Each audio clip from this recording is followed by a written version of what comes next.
स्थानीय भाजपा का विधायक और उसका बेटा राजनीतिक संरक्षण यहाँ के आपराधिक तत्वों को दे रहे हैं, जिसकी वजह से आए दिन जिले के अंदर कभी किसी का शोरूम जलाया जा रहा है, कभी किसी की गैराज जलाई जा रही है। लेकिन उन भर्तियों को रोककर भी भारतीय जनता पार्टी ने दिखा दिया कि हम लोग रोजगार का उद्देश्य हमारा नहीं है, हम केवल बेरोजगारों को बेरोजगारी तक ही सीमित रखना चाहते हैं और मोबाइल में डाटा फ्री देकर इंस्टाग्राम और ये चलवा कर ये अपना पेट भरे। राजनीतिक माफियागिरी चल रही है स्थानीय भाजपा विधायक के द्वारा। केवल भजनलाल जी पर्ची से मुख्यमंत्री बन गए, केवल राजस्थान से दिल्ली जाते हैं, दिल्ली से जो पर्ची मिलती है वो राजस्थान आकर खोल लेते, क्या कार्य करना है क्या नहीं करना। अगर ये दोनों बाप बेटे नहीं सुधरे तो आने वाले दिनों में पूरे प्रदेश में इनके खिलाफ आंदोलन किया जाएगा। हर लड़की का सपना होता है अपने खास दिन पर सबसे खूबसूरत दिखने का, और जब बात हो सिंगार और भरोसे की तो झुंझुनू में नाम सिर्फ एक, न्यू आनंद ज्वेलर्स, जहां हर गहना बोले खूबसूरती और भरोसे की कहानी।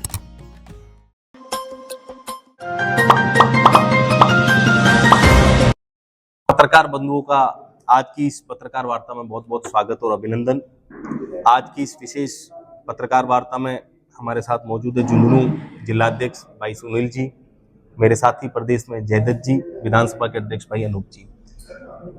हम एक विशेष मुद्दे को लेकर दिल्ली यूथ कांग्रेस द्वारा हमें यह निर्देशित किया गया है कि राजस्थान सरकार की जो ज्वलंत समस्या है, उन समस्याओं को लेकर जो भारतीय जनता पार्टी की सरकार ने जो राजस्थान की जनता से जो वादे किए थे, उन वादों पर वो खरा नहीं उतरी और प्रत्येक गांव, ढाणी, कॉलोनियों में सीवरेज की समस्या हो, चाहे लाइट की समस्या हो, स्मार्ट मीटर की समस्या हो, किसानों को समय पर खाद उर्वरक नहीं मिल रही हो, चाहे नशे का जो व्यापार हो इतना जबरदस्त तरीके से बढ़ रहा है, और इन तमाम मुद्दों को लेकर हमें यह निर्देशित किया गया है कि आगामी 100 दिवस का जो हमारा कार्य योजना है वो ये रहेगी कि प्रत्येक घर परिवार के बीच में हम लोग जाएंगे। हम लोग नशे के विरुद्ध, जो नशे से होने वाली जो बातें हैं कि नशे से क्या खराबा हो सकता है, जो समाज बिगड़ रहा है, जो युवा नशे की लत में आ रहे हैं वो खत्म हो रहे हैं, कर्जा बढ़ रहा है, चोरी की जो वारदातें कर रहे हैं नशे के गिरफ्त में आके, सिंचाई के पानी की भारी कमी है, स्मार्ट मीटर को लेकर जो संशय है, जो इस राजस्थान की भारतीय जनता पार्टी की सरकार ने जो अनिवार्य किया, बाद में आनंद फानंद में इनको वापस लेना पड़ा, लेकिन इनके प्रशासन के लोग यह नहीं मान रहे हैं कि भाई स्मार्ट मीटर जरूरी नहीं है। तो ऐसे कई मुद्दे हैं, बेरोजगारी का मुद्दा हो, महिला अत्याचार का मुद्दा हो, तो इन तमाम बातों को लेकर हम लोग आगामी 100 दिवस तक प्रत्येक गांव, ढाणी, बूथ स्तर तक जाएंगे और हमारे युवा कांग्रेस के कार्यकर्ता नुक्कड़ सभाओं के माध्यम से वहां बैठकर, पंचायतों में जाकर, वहां चौक में इन तमाम बातों को बताएंगे। राजस्थान की जो जन विरोधी नीतियां हैं उनको उजागर करेंगे। जिस प्रकार से राजस्थान की भारतीय जनता पार्टी की जब से ये सरकार बनी, आते ही उन्होंने सबसे पहले बेरोजगारों पर अत्याचार करना शुरू किया और राजीव गांधी युवा मित्र जो एक बेहतरीन योजना थी, जो हर घर तक सरकार की योजनाओं को जो पहुंचाने का कार्य करते थे, उन लोगों को हटाने का काम सबसे पहले इस भारतीय जनता पार्टी की सरकार ने किया।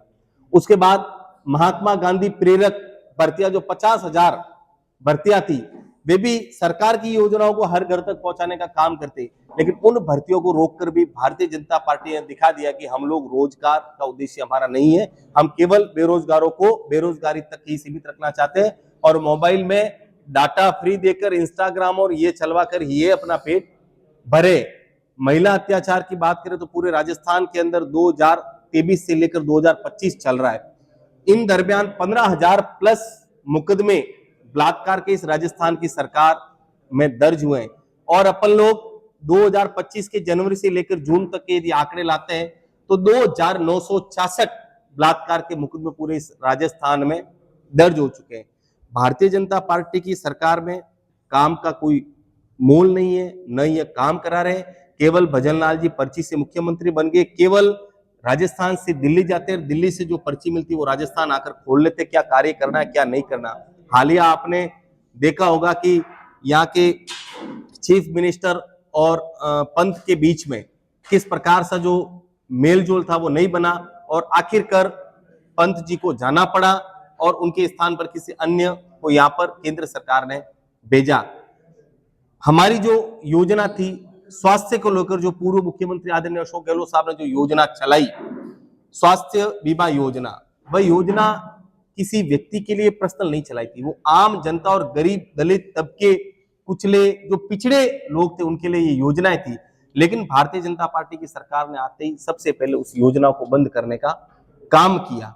ऐसी 33 ऐसी योजनाएं, फ्लैगशिप योजनाओं से उन्होंने अपने लिस्ट से हटा दिया, 3 योजनाओं को इन्होंने बंद कर दिया और 10 योजनाओं के इन्होंने नाम बदल दिए। ऐसे नाम इन्होंने पूर्व में भी बदले थे और अभी सरकार बदलती इन्होंने नाम बदल दिए। तो इन तमाम प्रकार की जो बातें हैं, यहाँ के काम रोक लिए। पिछली पूर्ववर्ती सरकार ने रिफाइनरी का काम रोका, अभी भी रिफाइनरी का काम बहुत धीमी गति से चल रहा है। जितने भी बड़े प्रोजेक्ट्स थे वो इस सरकार ने रोकने का काम किया है। तो इन तमाम प्रकार की बातों को लेकर हम लोग जनता के बीच जाएंगे और हमारा जो 100 दिन का जो है, आपकी समस्याएं, हमारा संघर्ष, युवा कांग्रेस का जो संकल्प अभियान है, हमारे तमाम युवा कार्यकर्ता इन तमाम बातों को लेकर हर घर में जाएंगे, प्रत्येक व्यक्ति को यह समझाएंगे, रोजगार को लेकर, महिला अत्याचार को लेकर जिस प्रकार से भारतीय जनता पार्टी के अंदर जो रोष है जनता के अंदर, उन तमाम बातों को हम लोग बताने का काम करेंगे।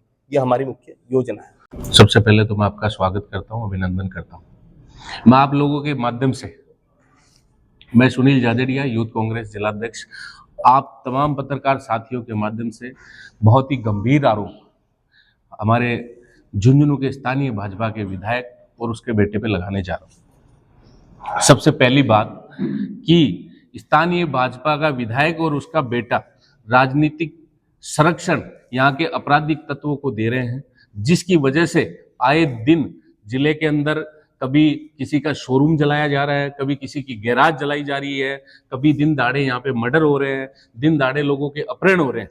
और मजे की बात यह है कि जब अपराधियों को पकड़ के एक ईमानदार पुलिस अधिकारी अगर थाने तक लेके जाते हैं तो विधायक और विधायक के बेटे का राजनीतिक संरक्षण उनको मिलता है और वो उनका एक तरीके से इस झुंझुनू जिले के अंदर बहुत ही शांतिप्रिय जिला हमारा रहा है, बहुत ही शांति पसंद हमारे लोग हैं।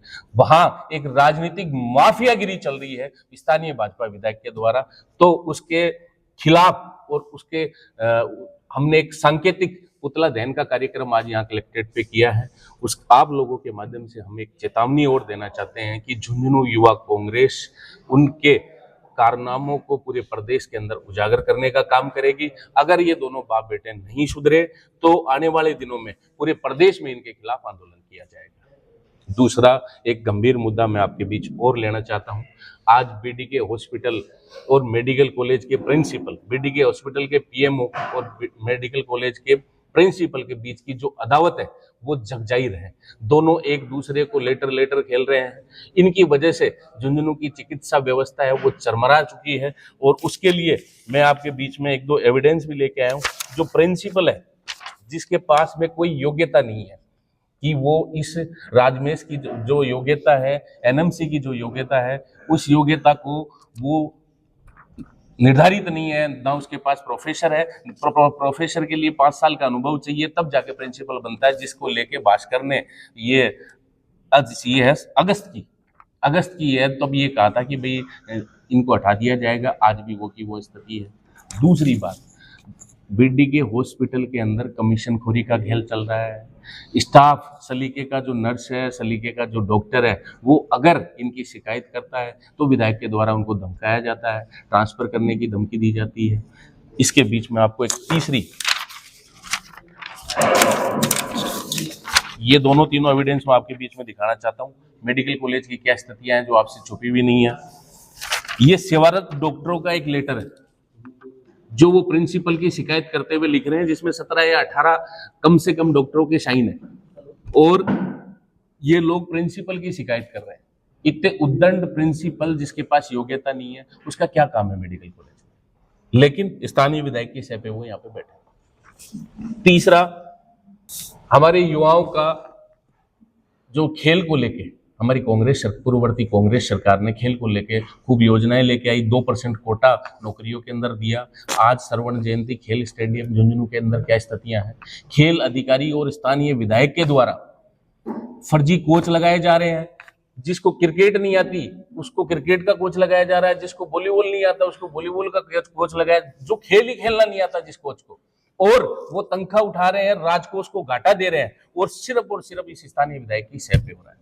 हम एक आप लोगों के माध्यम से आज हमने सिर्फ पुतला दहन किया, हम ये चेतावनी जारी करते हैं, अगर इन्होंने अपने रवैये में सुधार नहीं किया, जनता ने इनको सेवा करने के लिए चुना है, कानून बनाने के लिए चुना है, और ये कानून तोड़ने वालों लोगों को संरक्षण दे रहे हैं, जो झुंझुनू की शांति प्रिय जनता कतई बर्दाश्त नहीं करेगी। आने वाले दिनों में हम इनके खिलाफ बड़ा आंदोलन करेंगे।